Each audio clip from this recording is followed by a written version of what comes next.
Hello, everyone. Welcome to Kiki and Kibitz. It's me, Mary, on this Thirsty Thursday, February 26th. It was actually 49 degrees here in New York City today. We just had a blizzard over the weekend, Sunday into Monday, and now it was 49 degrees today. And apparently, we're supposed to get more snow this Sunday going into Monday.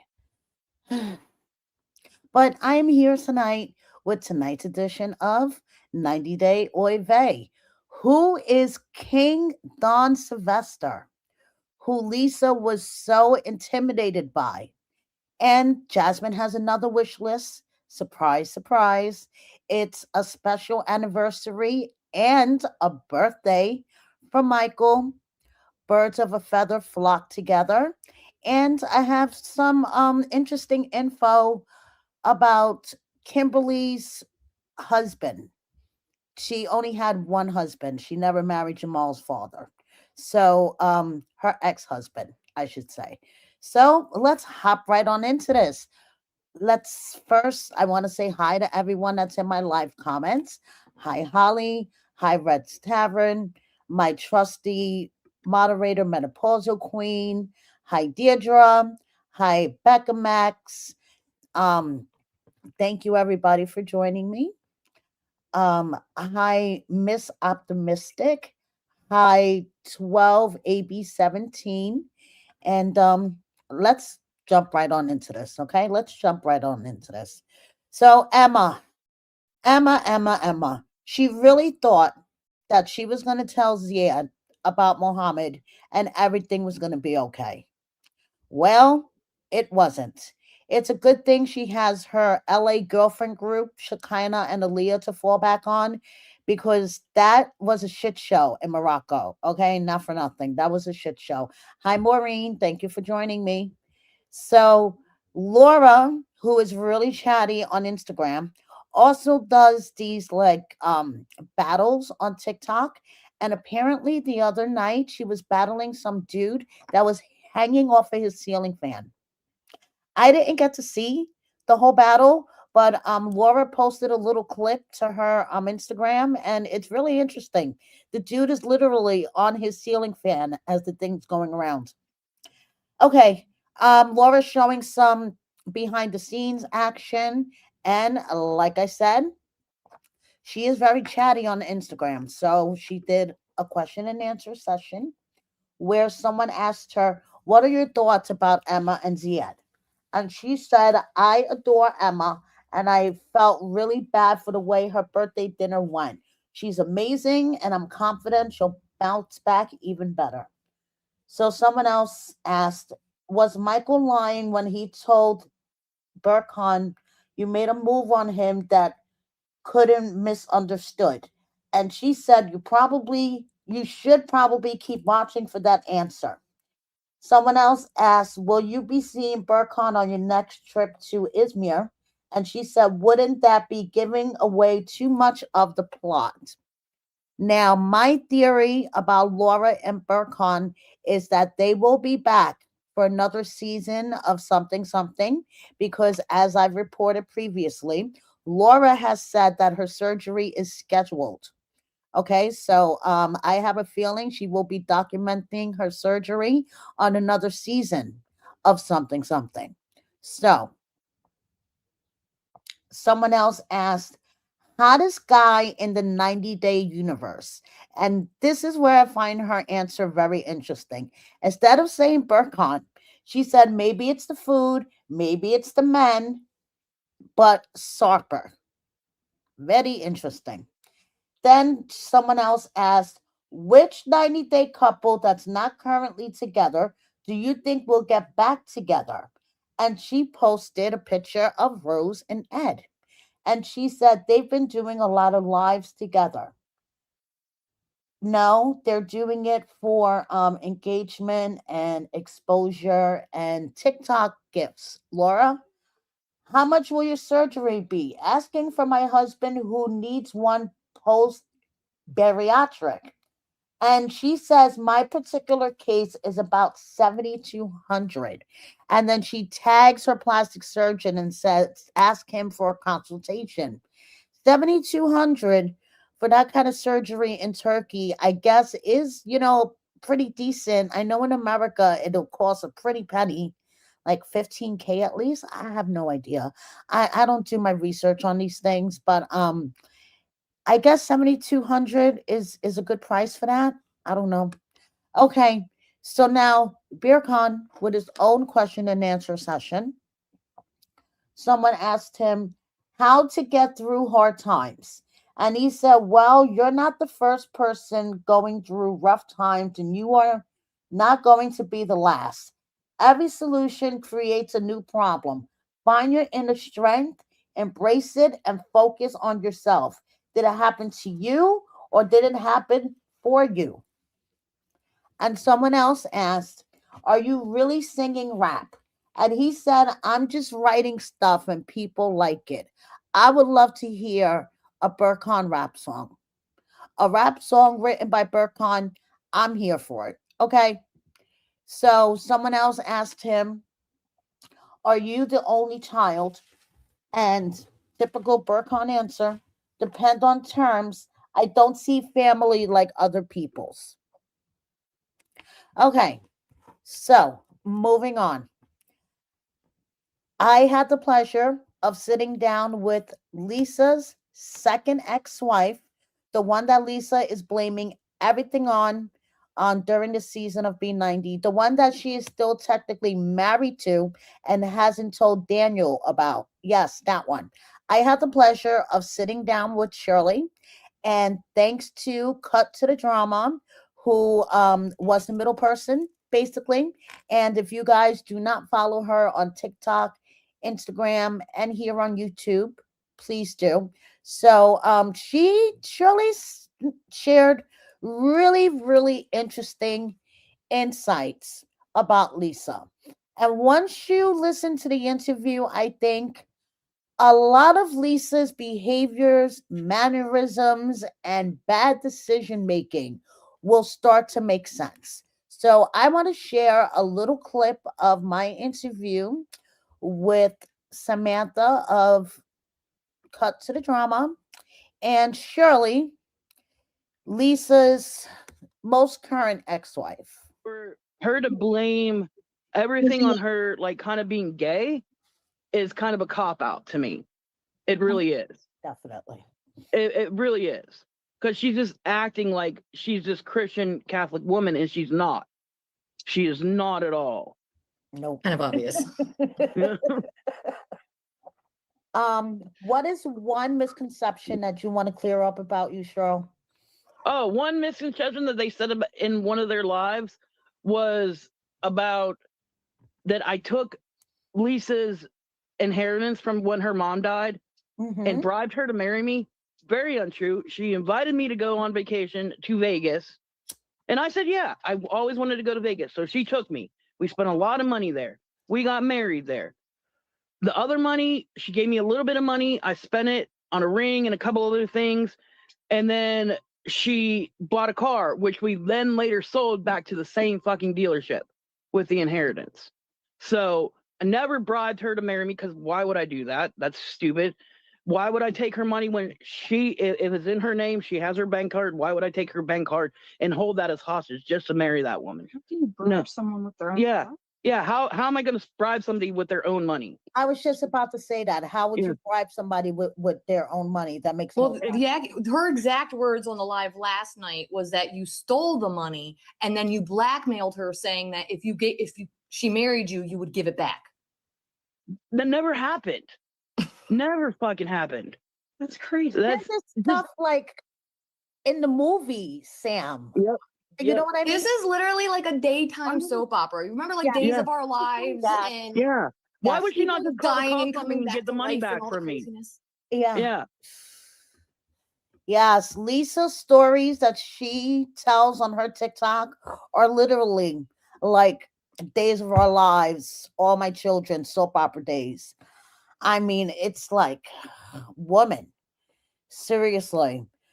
Okay, so thanks to Lisa and Daniel, we have one of the most entertaining segments that we've had on 90 Day in a long time. Okay. Now, we all know that this segment was fake AF. Okay. But King, King Don Sylvester, and I'm not even going to attempt to torture his last name, was technically a ruler of his tribe. Okay. I did some research on him, and there was, let's see, he was basically battling the current tribe leader had passed away, and they wanted to pass on the throne to his son, but he was a community leader, and basically the community wanted him to have for him to have the throne, basically. So he was the leader of his tribe for a bit until he was removed, and the former ruler, who was the son of the longtime tribe leader who passed away, was reinstated. Okay, so I did some research about that. But what I find really interesting about Mr. King Don Sylvester is that he is also the CEO of a record label, Don Sylvester Records. Okay, so he is a record CEO. He is apparently also a movie producer.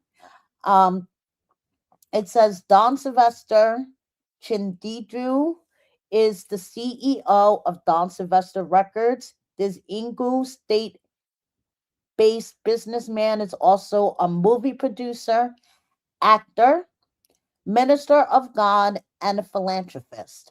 In the past 5 years, he has focused more on movie production and has produced a good number of movies.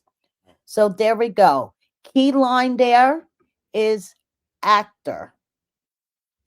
And he did a good job entertaining the fuck out of us. That's all I have to say. Okay.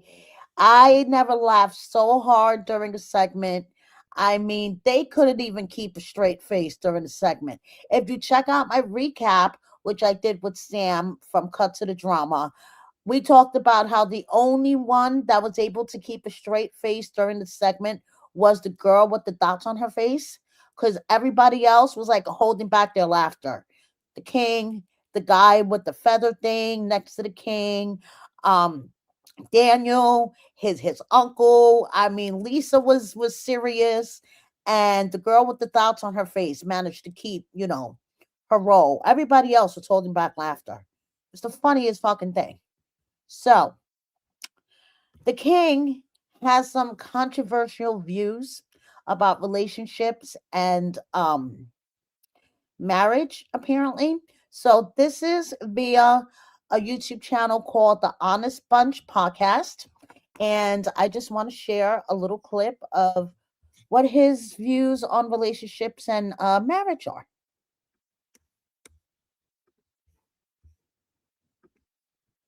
A man, the day you open business for your wife or your girlfriend. Wow. The day you empower your wife, that is the day your problem starts. Because I have a wife, ex-wife. I bought her car, took her to abroad, opened a mini supermarket for her. See, these genders, they see you as a competitor. They want to compete with you. I have checked 90% of men that are no longer with their wives, that are fighting.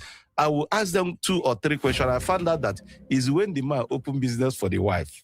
After some time, I believe as an African person, you should marry many wives to have peace.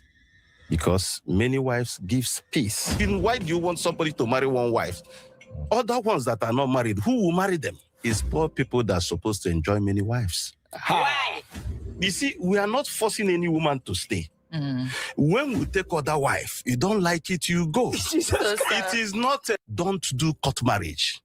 And I tell every man, don't even go near church, say you are married, because a man is not supposed to be virgin. Because if a man is supposed to be virgin, why did God created how many million sperm in a man? A man supposed to, when you come to animal kingdom, you look at animal, the way they behave. You see chicken, you see cock, chicken. Like one cock can be servicing 100 chicken, parading them. We're not chickens and cocks. We're men and women. One male goat can be terrorizing all the female. And I know this is a cultural thing. Please don't come at me. I know it's a cultural thing. But basically, hearing him say that once you financially empower your woman, that's when your relationship is screwed. I'm just like, dude, really? I mean, I get the having multiple wives is a cultural thing. Okay. Who the fuck am I to criticize that? But saying once you financially empower your woman, basically you're fucking your relationship. Like, really? Okay, so this was the king that Lisa and Daniel received their blessing from. So, moving on, Sheena and Forrest got engaged in last Sunday's episode. And Laura, like I said, who is very chatty on Instagram, posted a congratulations to Forrest and Sheena on their engagement.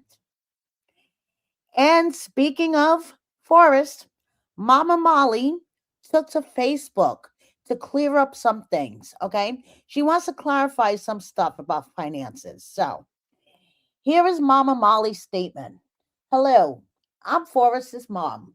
I've stayed quiet up until now, and I haven't responded to comments or posts about myself, Dev, or Forrest. I'm still not able to discuss anything related to the show, and I won't violate any NDA, but I do need to address one specific rumor that has gotten out of hand. There is a completely false claim circulating that I am Forrest's caregiver or that I receive or have received any kind of financial support or compensation from Forrest or Sheena. This is simply not true. Neither Dev nor I have ever been Forrest's caregiver. The only caregiving we ever provided was when he was a minor, as any parent would.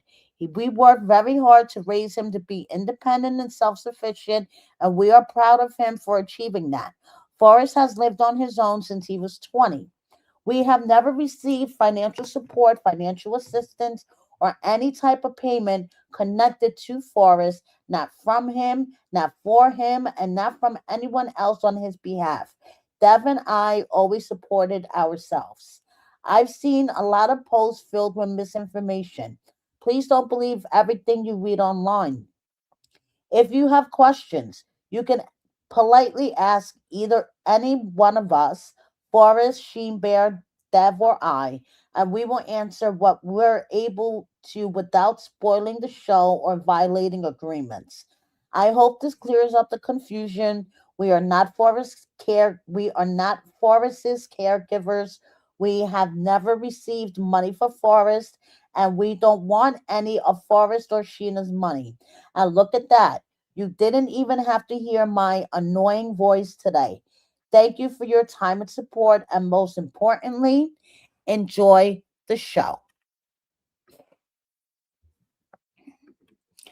And I totally agree with you.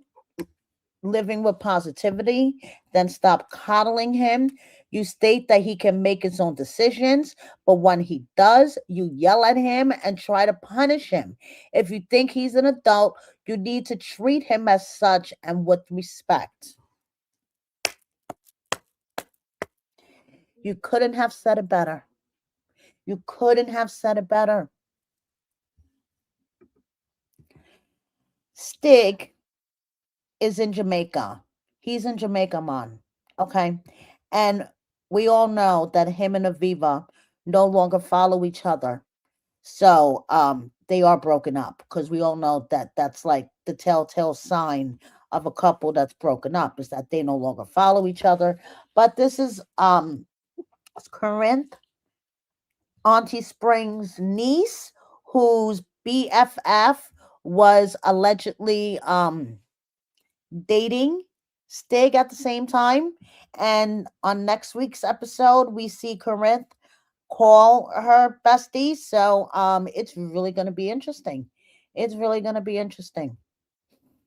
So, would you buy a cameo from Rick? I know I wouldn't, but apparently someone did and said it was a great cameo. So, would you buy a cameo from Rick the Ick? Asking for myself.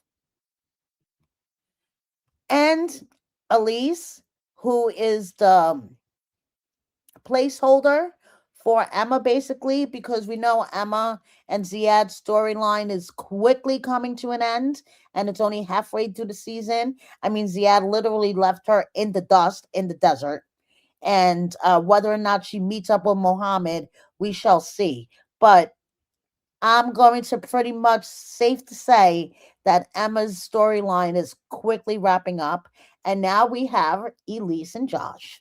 So within the first couple of minutes of, hi, my name is Elise. I'm 37 from Miami or whatever the hell she said. Oh, I have great boobs, great nipples. I wish I could show them to you. Then she talks about her parents and how she doesn't know what her dad does for a living.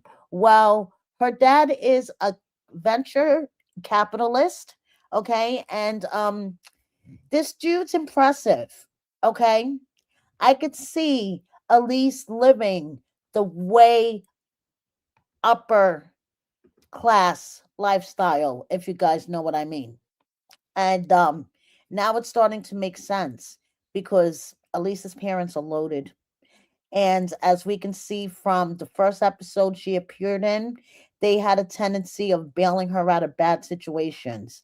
And Elise seems to get herself into bad situations constantly. So it's going to be interesting to see how things play out between her and her man. I swear, TLC hates us. They really fucking do. And Colt at this point is just trolling us. He's just trolling the fuck out of us. And I'm sorry, I should have gave you guys an eye bleach warning. But yeah, he is a troll. And I'm so happy that Courtney posted this today, you guys. Okay, because I was really like worried about her. I'm like, seriously?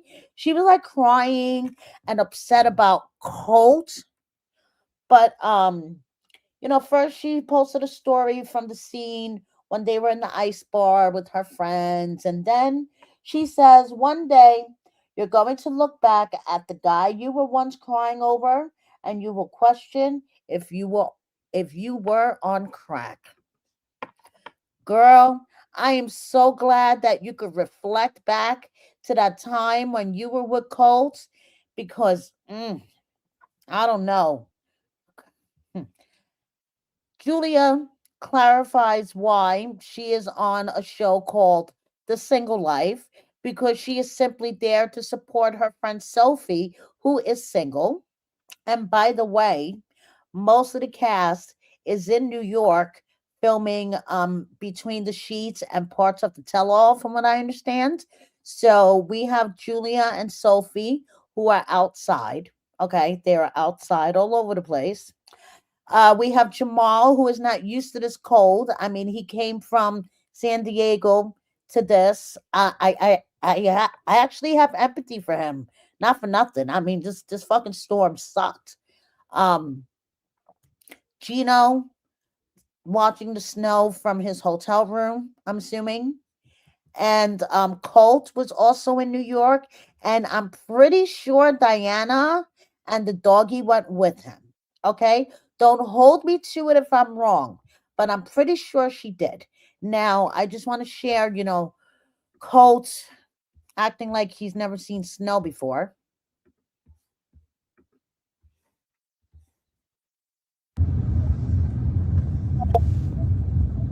So start putting two and two together. Ask a couple of people. They're filming In Between the Sheets and parts of the Tell All.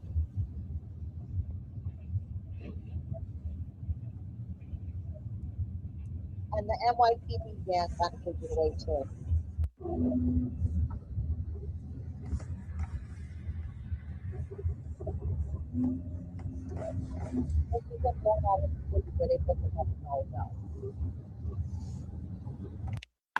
Okay, so like I said, Colt is just trolling the fuck out of us, and TLC hates us. So now there has been a discrepancy with the timeline with this chick Diana. Okay, someone on Reddit, an eagle eye detective on Reddit, spotted this photo that was posted, I believe, on Diana's social media. And the date on the photo, if you look on top, says November 29th, 2025. That seems like kind of like an overlap with filming his relationship with Courtney. Like, I don't know. There seems to be overlap. Of course, there was overlap. And I don't understand why he was at Hunt for Love to begin with. When he was talking to this Diana chick before Hunt for Love, they have made arrangements for him to go to Brazil after Hunt for Love, but he broke his leg and he went to Courtney's house instead to have her nurse him back to health. Like, this whole timeline thing, I don't know, but one thing I cannot understand is why all these gorgeous women keep flocking to Colty.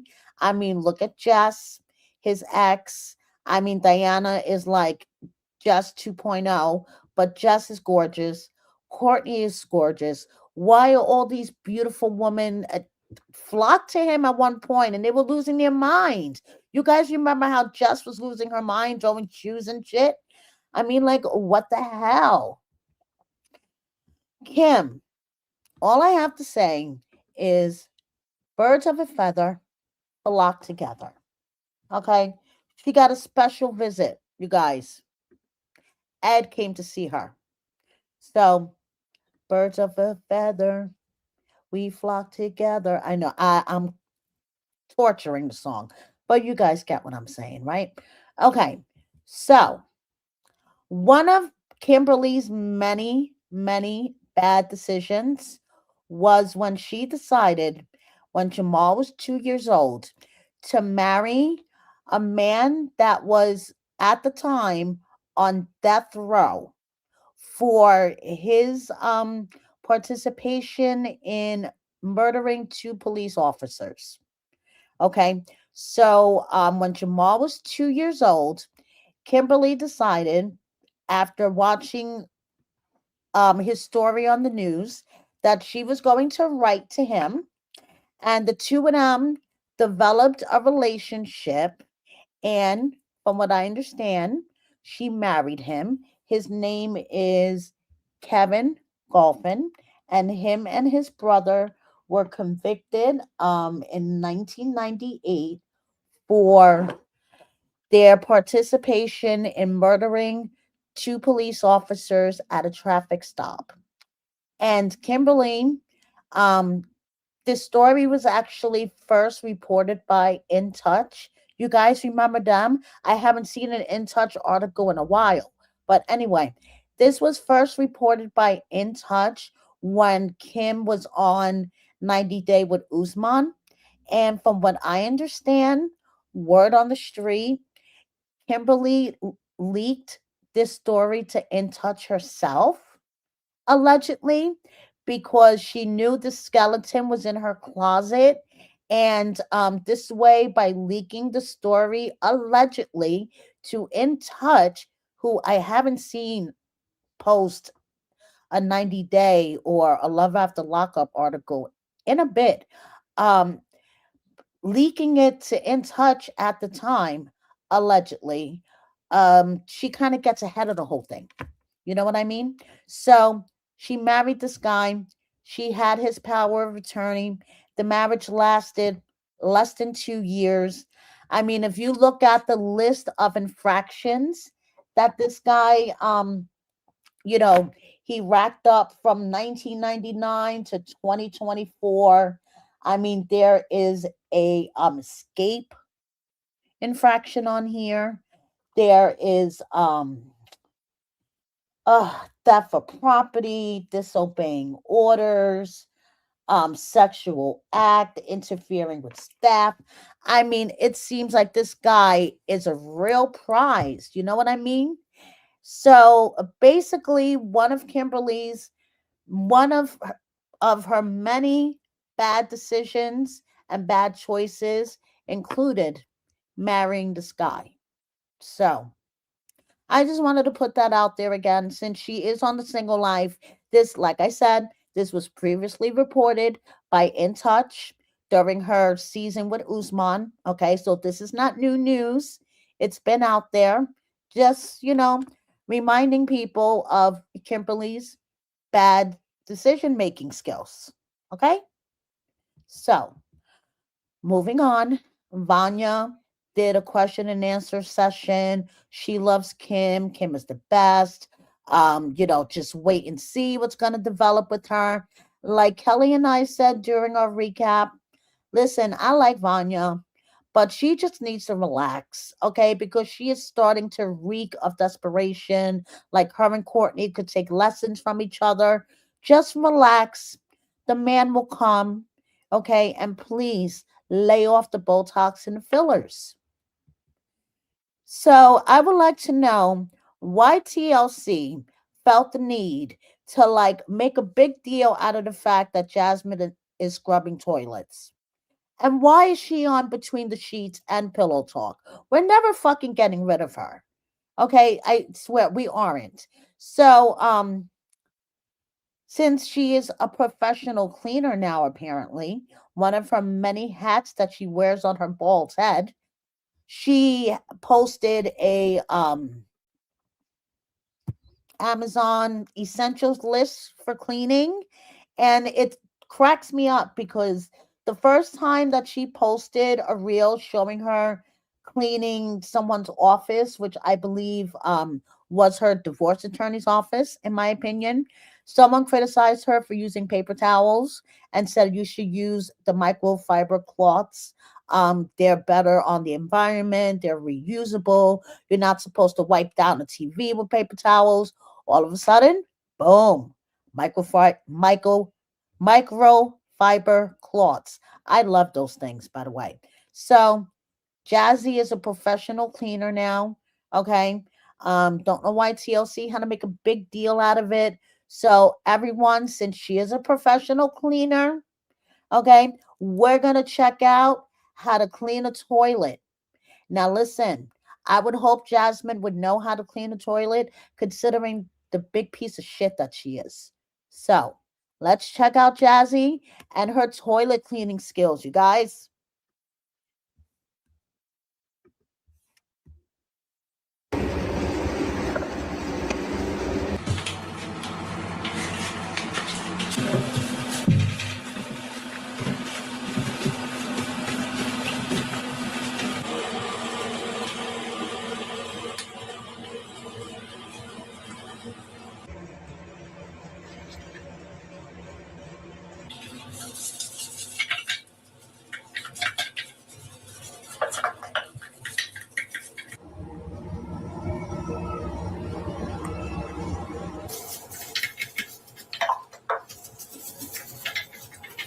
Okay, wait, let me clarify something. I see Maureen's comment. Okay. No, it's not that Jazzy wants people to buy her the supplies. She is like recommending these supplies and she basically makes a commission. Okay. So it's like an Amazon influencer thing. I actually have one too, but I don't really promote it that much. So basically, like you have a list of items that you promote and you use and you say, oh, I love this thing, and if somebody buys it, then you receive a commission. So now, since Jasmine is a professional cleaner, she has all of these recommendations for cleaning products.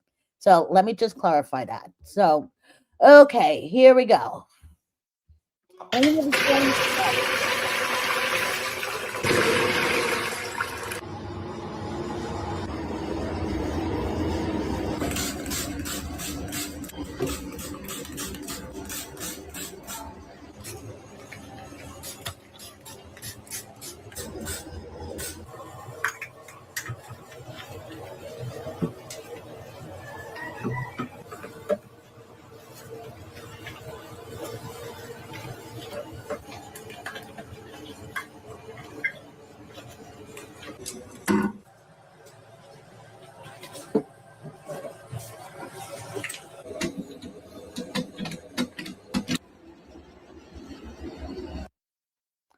There we go.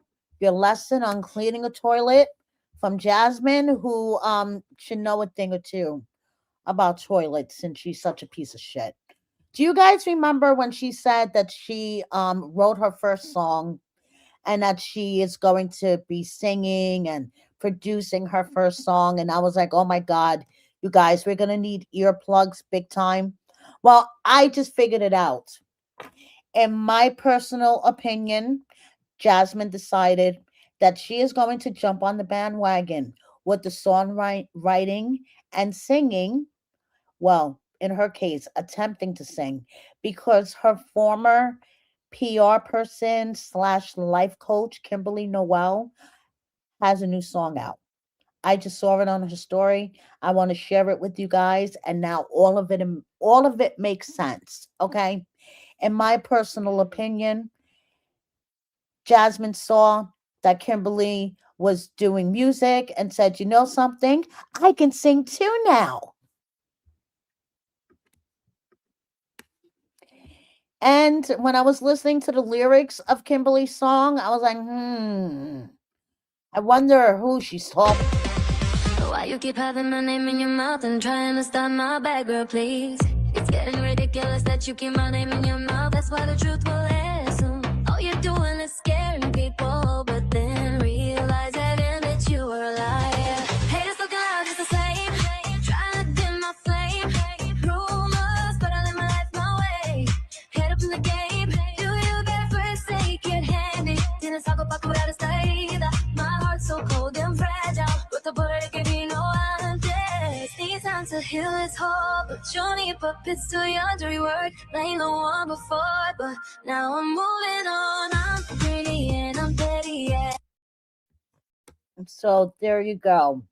If you guys haven't checked it out, I actually interviewed Kimberly Noel twice. I will put the links in my comments. Um, Very interesting interviews. Okay.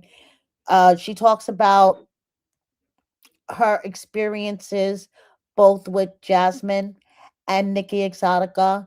And yeah, I don't know if you guys remember last year, I want to say January, February, I don't remember what month exactly. Jasmine claimed that she was being stalked by her former PR person and that she was Selena and Kimberly Noel was like Yolanda, the person that killed Selena. Yeah. Well, I had the opportunity to sit down with Kimberly, talk to her a couple of times. I'll put the links in my comments. I just have to say, Jasmine, you have a new gig, okay? You're on Between the Sheets. You're on fucking and Pillow Talk with Matt, okay? Both you and Matt are getting TLC money. Why do you have a gift list? Now, this is a gift list, you guys. Okay. She wants us to buy presents for baby Matilda's first birthday, which is next month. And more importantly, why the fuck does baby Matilda need a $300 tricycle? She's turning one. Okay. Why are you asking for a $300 tricycle? You are making TLC money along with all of your other platforms, which I am sure are bringing you a pretty source of income. Why the gift list again? You can't buy your daughter some birthday gifts for her first birthday. You can't ask your lover, your partner, your wallet, Matt, for some money to buy birthday gifts. So you're going to hit up your fans who adore you and will do anything for you because for some reason they're like blinded to how, in my opinion, evil Jasmine really is. So they're going to be the ones to buy the gifts, which you'll probably return and just buy whatever she wants. So I don't even know. Anyway, moving on to subjects that make me happy. Happy 2-year freedom anniversary to Mykol. Yes, the 2-year freedom anniversary was on the 23rd. Okay, 2 years since Mykol literally ran from his life from the wildebeest Angela. So, just to celebrate a little flashback. Okay, you guys. Flashing back to February. Actually, this was 2 days after Mykol ran away. February 25th, 2024.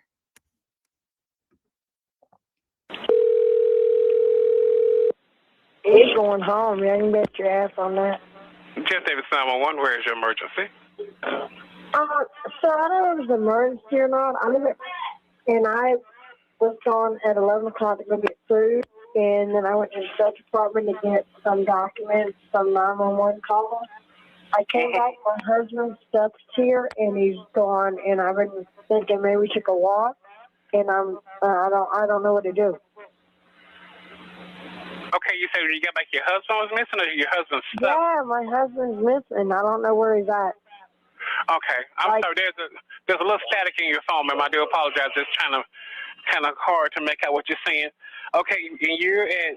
You get an officer to call you. And, no, call me nothing. I just brought him here on a visa. 82201. I'll be 10-8 if you will. Happy anniversary, Mykol. Can you guys believe it's been 2 whole years? And hopefully he will be legally free from her really, really soon. March 10th is right around the corner. That is the final hearing called by the judge.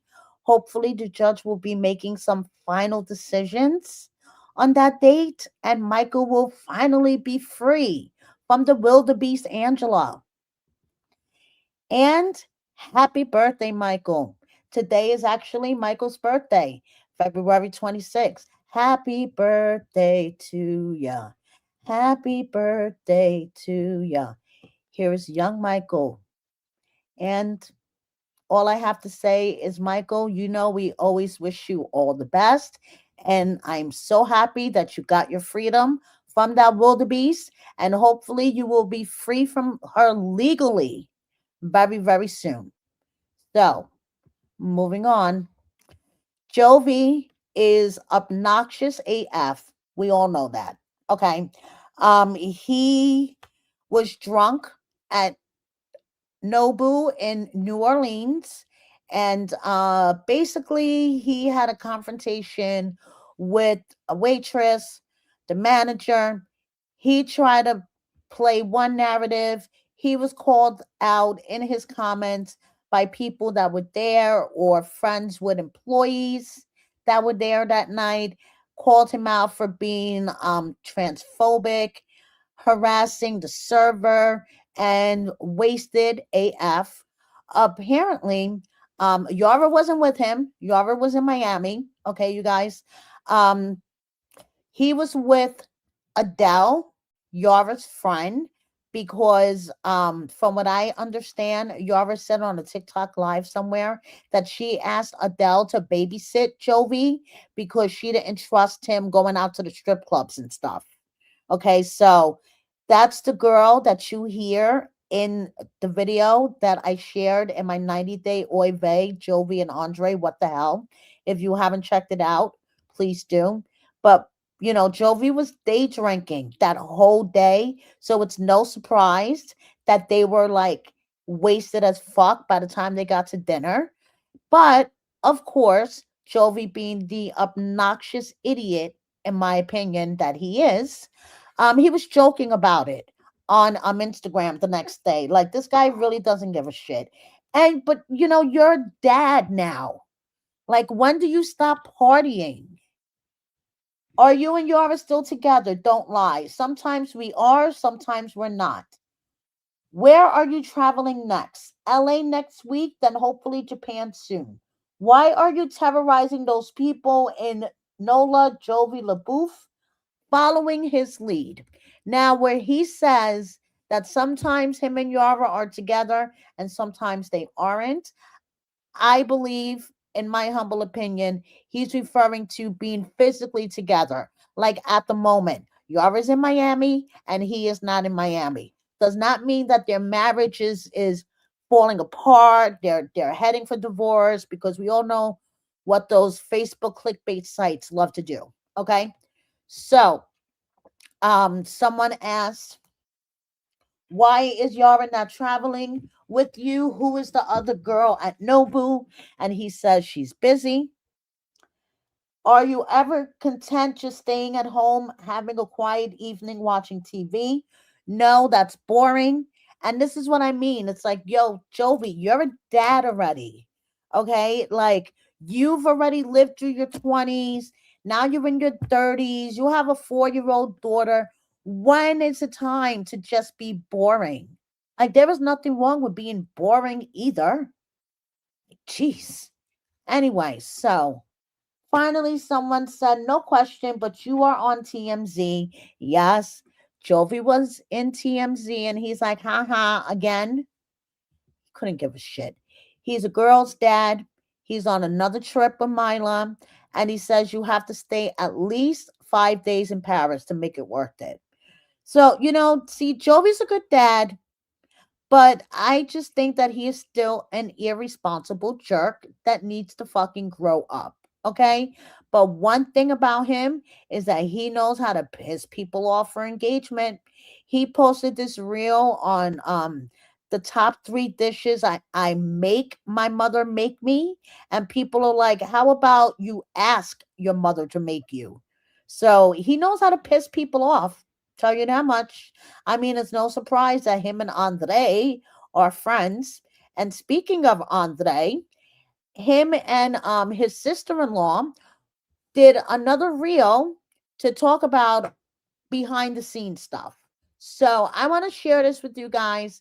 This is Andre and his sister-in-law, Jen, Elizabeth's sister, discussing behind the scenes what's the truth, what's not the truth about finances, the 100K family deal, and the family business. What really happened?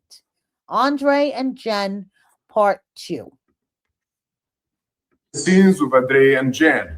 And what really happened. Okay, now it's time to talk about the famous $100,000 investment. Dude, that's and the family business.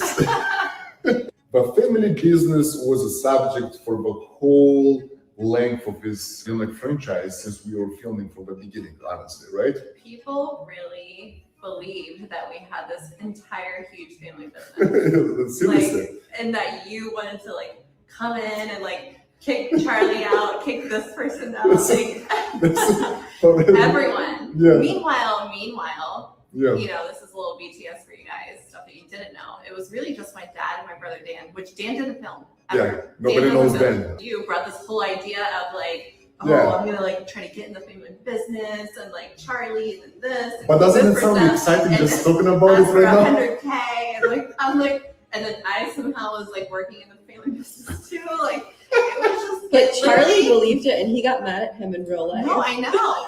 That is insane. To this day, people ask me if I work for my dad. Oh, wait, you just work for your dad? What do you do? I'm like, okay. $100,000 is a lot of money. I would never expect anybody to give me or to ask for somebody for 100K. That's a lot of money. Wild. Maybe 10,000, yes, right? But the fact. Especially your father-in-law. Sorry. Yeah, my father-in-law. Your new father-in-law. Hey, nice to meet you. Give me 100K so I can get in on this family business. One more time, we must say that Chuck loved to film and he would support any type of idea. 100%. Anything you brought him, he'd be like, let's do it. Let's do it. I'm not thinking anything. Let's just do it. I have an off-camera question for Jen.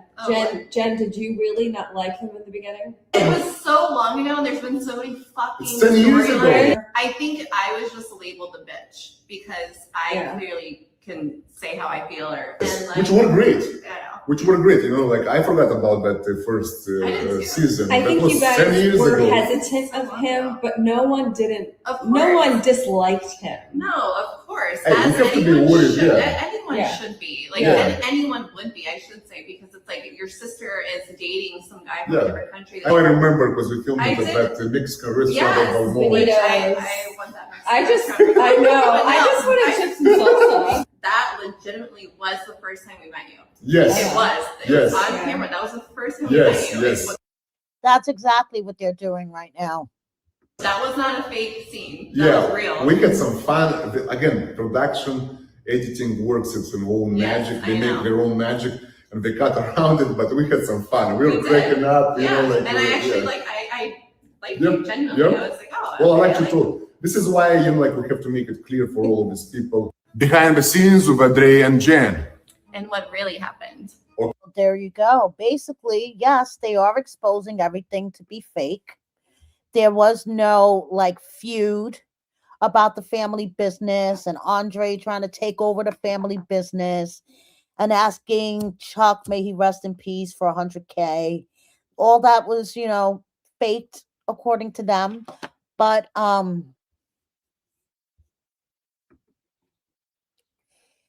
that's a point. Yeah, of course, because this fake B is now dating another fake B named Josh.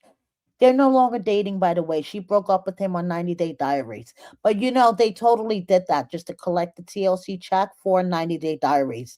They were both able to stretch out their appearance to 2 episodes. So, you get paid per episode. Anyway, yeah, so basically Jen and Andre are exposing their storyline as all bullshit. And speaking of bullshit, Amani and Matt are having the time of their life in Mexico with some other dirt random chick that they decided to hook up with. But if you look really, really closely, and speaking of birds of a feather flock together, in the picture on the right, the chick in the yellow tube top, I spy with my little eye Danielle Gates. Very, very interesting. Shekinah's face is falling apart, you guys. I knew this day would come eventually, but like seriously, her face is like crumbling. She said, this eyebrow is falling out and it's scaring me. But the brow transplant clinic says it's normal, but it's only happening to one. Girl, her face is literally crumbling. The bionic woman with all of her plastic parts are starting to corrode one by one, and it's starting with the eyebrows. Like, what the fuck? Please. Oh my goodness. James and Tata have been trolling us this whole time. I admit I even fell for it. I thought they were broken up at one point, but they're not. The two of them are Indonesia, sitting in a tree, holding hands. I mean, she went a little bit ahead of him to visit her parents, and he caught up with her, and now they're sitting in a tree. Stevie took to her stories for an update about her dad. Okay. Um, is your dad home yet? Sadly, no. This has been one of the hardest seasons of our life. I'm so incredibly thankful he has a second chance at life, but recovering so far has been challenging. We are seeing improvements, but we still have a long way to go. My heart is somewhere between completely lost with no roadmap, grateful, sad, and figuring things out each day. All I know is my dad is strong and he's fighting every day to be back home. When that day comes, and it will, I will be so happy. Then someone else asked, hardest and easiest part of marriage. Hardest part, not the marriage itself, just walking through really heavy stuff. We face things a lot of newlyweds haven't. Devastating loss in his home country and medical things.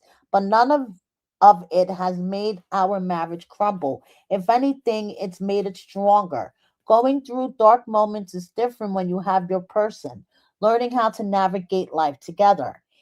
Easiest part, finally not being long distance, living with my best friend, being each other's biggest supporters. I love watching him achieve so many of his goals already. He has a career he's incredible at and so much more ahead of him.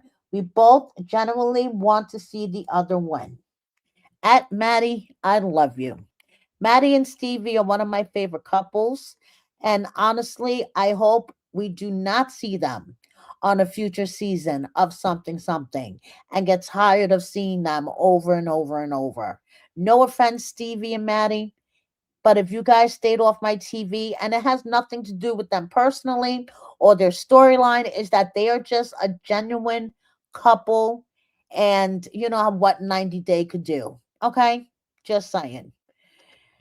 Kelly and I felt the same way about the fucking snow. Okay, because yesterday wake up and we got like another 4 inches. Like what the fuck? And like I said, we're supposed to get more on Sunday. Greg, on the other hand, he could tell you a little bit something about the snow because he's a sanitation worker for I believe he's in Nassau County. I could be wrong. But here is Greg out there working back to back shifts basically, overstimulated. Crazy, man. We're living in a simulation. Oh man, good morning. Crazy. Love it. You may love it, Greg. I don't. Stop snowing. Please, Mother Nature. That's all I have to say. Please. Stop being a bitch with a mood swing. Anyway, David and Annie posted how far they have gone. Okay. They went from the days when they lived above his friend's garage in Arizona. Do you guys remember those times on Pillow Talk where Annie used to cook from a hot plate on the floor? To their own home in Thailand with their name on the gate. So there you go. Good for you, David and Annie. And Johnny, John has become a father. And of course, now he's going to show 1,000 pictures of his beautiful daughter because he's so proud. But, in typical John, he, I'm just going to let him tell you. I just, I stepped outside. I saw it was a nice day outside and just realized something. Looked at my little child and was like, I make good babies, I gotta say, I make good babies. I should have done it earlier, because I make such good, pretty babies, I could be selling my sperm all day. I'm going to start advertising Rono. This could have been yours. Could have been yours. Could have been yours. But, I just, Yeah, I mean, you should have thought of this sooner, Johnny. That's all I'm saying, John. You should have thought of this sooner. What happened to Erica's Instagram page? Thank you to my other trusty moderator, IB Trash Talking, for alerting me to this. The last time I personally saw Erica on social media was maybe about a week ago when I reported about these stories she put up about a Reddit group. Apparently, she was like fighting with Reddit or something. Now her Instagram is gone. I sincerely hope everything is okay. And just a couple of miscellaneous before I let you guys go. We have Benny, we have Sean, and I'm going to show you, okay? Because every time I go to do my age, when they ask for your age and you have to spend your year, yeah, okay. I feel his pain because I feel like I'm spinning the wheel on like the Price is Right or some shit, trying to get to my year of birth.